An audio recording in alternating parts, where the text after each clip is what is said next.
NetsBoy, so let's hear what he has to say.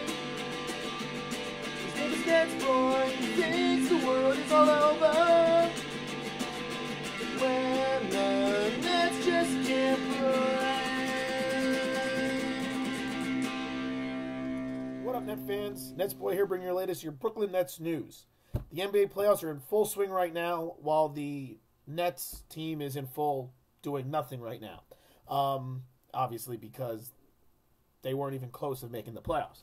So I decided that this video is going to be 5 reasons to believe in the Brooklyn Nets. Because after this abysmal season, it really caused a lot of problems and really, frustrated me significantly because I had higher expectations. I don't know if not many people did, but I had higher expectations of what this Nets team did.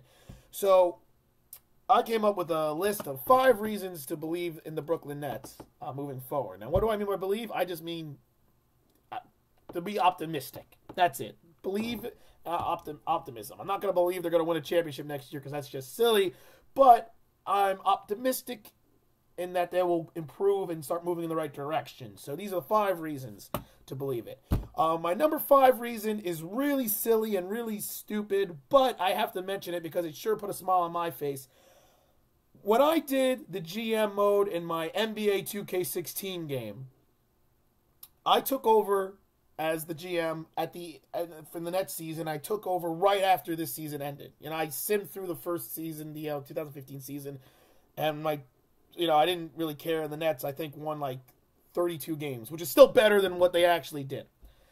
And then I went into the offseason, which would be this coming offseason, and I managed to make a couple of moves. And let me just say, after the moves I made, the following season, my Nets team won 67 games. And I didn't play more than like 4 games because I wanted to actually see if I simmed out the season, the 2016-17 season, what will happen. And that Nets team won 67 games. What did I do? I signed Mike Conley. He's my big guy. I got Eric Gordon. I got Kent Bazemore. And signed Mirza Teletovic and Sean Livingston, all for about reasonable contracts. And by the way, those are 5 free agents that I think the Nets could definitely get if they don't go too crazy on Mike Conley and give him a ridiculous max contract. Those are 5 possible free agents that they could go after with their cap space. Just saying.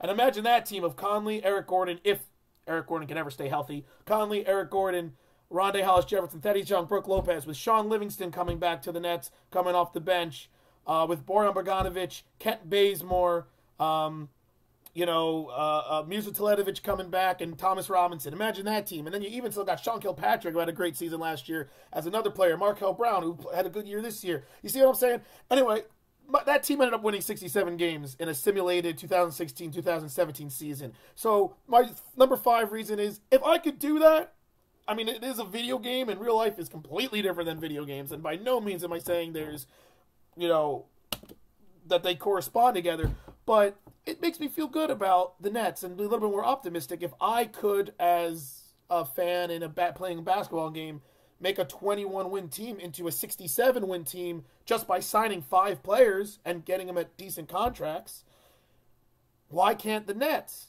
in real life? I mean, it's not quite the most rational thinking, but it does make you feel a little bit more optimistic, doesn't it? The fact that I was able to do something like that and make the team win 67 games.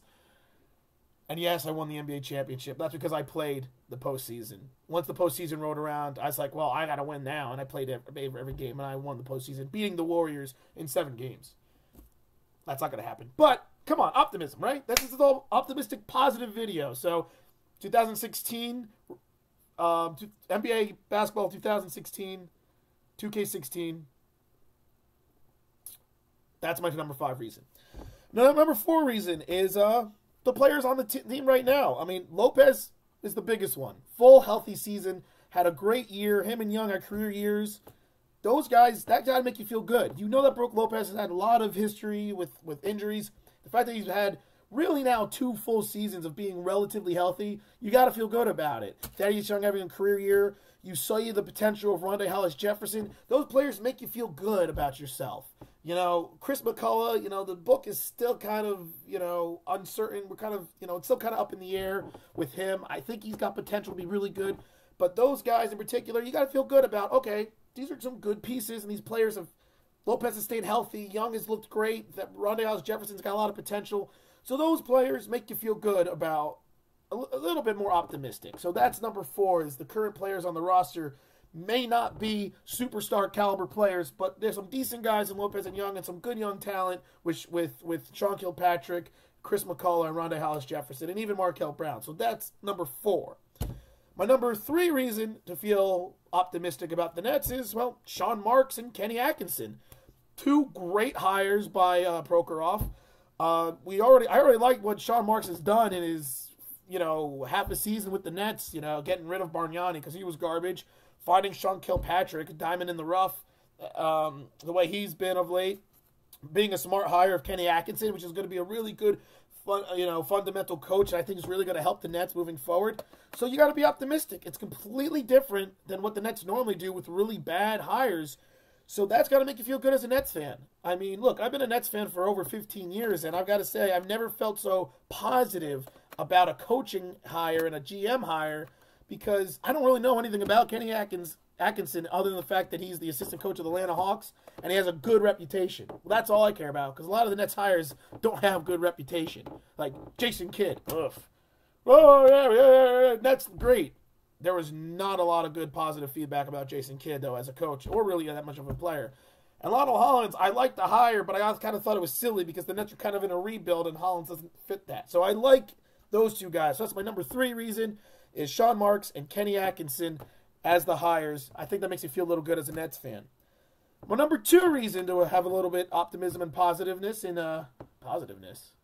venting words now, for the Nets is the fact that they have probably have about $40 million in cap space, and they're in New York City. Look, you can't deny the fact that there's some players who are more interested in playing in bigger markets. Look, the Nets are not the Knicks. The Knicks will always own New York. I'm sorry, it's the fact. It's the truth of the matter. Just like the way, despite the Clippers being the better team in L.A., no one's going to say L.A. is Clippers Nation. No, it's always going to be Lakers Nation. Same thing in New York. The Nets might end up with a better team in the future. Maybe not. Who knows? Both teams are terrible right now. Right now, the Knicks are better. But once all said and done, New York will always be the Knicks team. But it's still New York. And if you really want to, if you're a free agent and you really want to play in a big market and you like that, you're going there. So that's going to still make you feel good, because the Nets have the money. I think they have the 4th most cap space, or tied for 4th most cap space going into free agency. They're in a big market, and maybe there's a player who wants to go into the bigger market. Sometimes it also can be a negative, obviously. And why not? Because you know what? It's a possibility. I mean, it hasn't been as huge lately. More people rather go to the really great teams than go to the big market, but you never know. And players like Sean Livingston and Ryan Anderson, guys who I personally would want the Nets to go after via free agency, they might go there. Both of them used to play for the Nets. Ryan Anderson is actually like best friends with Brook Lopez, unless they had a falling out. When they were the New Jersey Nets, they were really close. And I can really see Brook Lopez saying, hey, listen, come back. Play with me.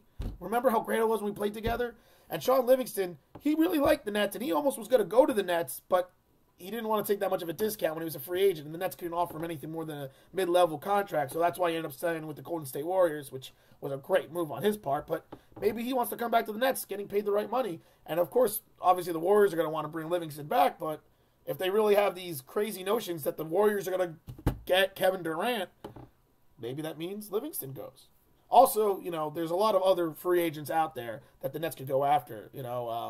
Harrison Barnes is someone as a restricted free agent. That would be pretty neat, the Nets going after him, because if they give him a ridiculous contract, I don't think the Warriors are going to match it. I don't. So he's someone else the Nets could go after. But I'm not going to go into too many details of the players I think the Nets should go after per se. I might do that for another video, maybe in a couple weeks when the NBA playoffs are all over, maybe like a month or so. I'll have my what I think the Nets should do video, probably like in a month now down the road. But that's number 2. New York market, a lot of money for free agents. Maybe they can bring in some good players. And then my number 1 reason to believe or have some optimism for the Nets is just, well, why not? This team is just, I mean, I don't want to say they couldn't get any worse than they did last year, because they certainly could, but I don't think they would. And like I said, I've been through this so many times, so why not just be optimistic?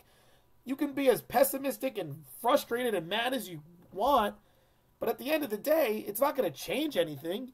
It's not going to change the fact they won 21 games. It's not going to change the fact that they fired their coach and GM halfway through the season. It's not going to change the fact that they have no draft picks of their own until 2019. It's not going to change that. So why be pessimistic and all blah, blah, blah, blah, Nets suck, when you could just be like, hey, maybe they'll turn it around. Why not? You got to believe. So that's my number one reason is, why not? Why not believe? It's better than just sitting around poo-pooing everything. Even though I do like to poo-poo things. So, yeah, there you have it. My 5 reasons to believe in the Nets via this offseason. Let me know what you guys think. If you want to comment, it was cool. I got a couple of comments last video, which I was shocked to see because I don't get many. So let me know if you guys have any positive feelings for the Nets team moving forward, any reasons to believe that maybe the Nets will get better as the years move on, because right now they're at a pretty low point. So anyway, that's this video, and keep your eyes open for the next NetsBoy episode, which, like I said, will probably come after the NBA Finals, and it's when my video of what I think the Nets should do via the offseason. And then after that, it'll be a nice little NetsBoy hiatus until probably the NBA draft. So we'll see. So until then, this is NetsBoy, staying optimistic and signing off.